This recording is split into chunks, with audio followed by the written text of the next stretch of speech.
This is how I sort of started my digipack. I'm really just going to show you how I created the images on each side because I mean the lyrics are simple. I got a box like this, I filled it in black and I copied the text in and then put it in the right font. That's very simple. But the photo is obviously a bit different. I mean obviously I use Pages over Photoshop partly because I don't have Photoshop at home and a lot of the time I was doing this I was at home. But like to be honest, what I wanted to do, I knew I could do in Pages, and it was easy. It was easy to use, and yeah, that was just my choice, really. So what I'm going to do is I'm going to head into iPhoto here. I've got the event open of where I took all these photos, and I decide I like this one. So then I click here, and I sort of make it as big as I need it to fit the square, which is kind of why you have the square. That's sort of the size of a digipack. Needs to be made a little bit bigger.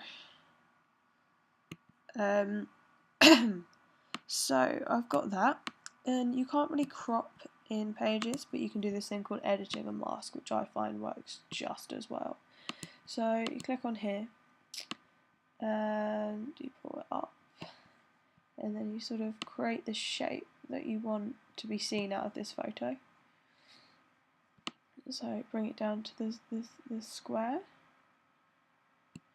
and then you can sort of move it across the photo to see which bit you think looks better, and personally I quite like it sort of there, and you hit enter and that's fine. And then I'm going to go back to here, and I'm going to find my other tree photo I want to use, which is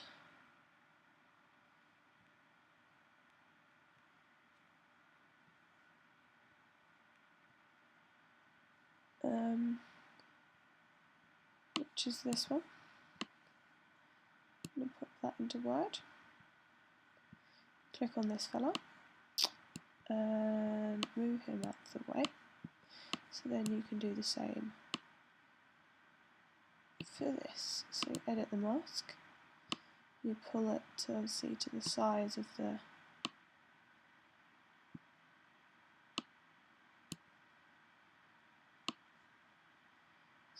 square, and you can sort of obviously make the inside of this a bit bigger. And I quite like this idea of this centerpiece, so that's where I'm going to go with that.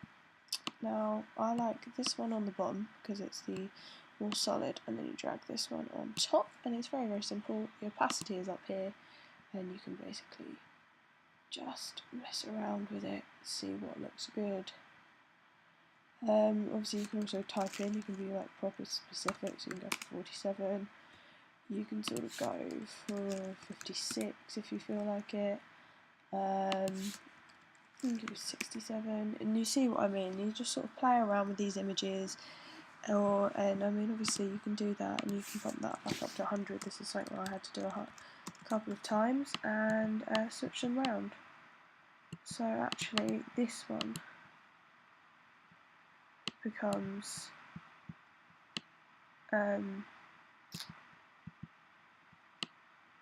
what we wanted to see.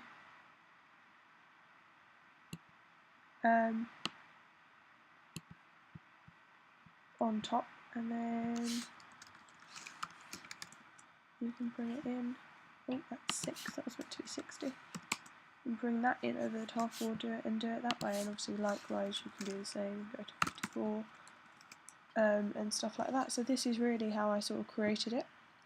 And then to sort of take a picture when I had the whole thing, I just hit Command, Shift and 4, which allows you to take a screen grab, and then you sort of do that.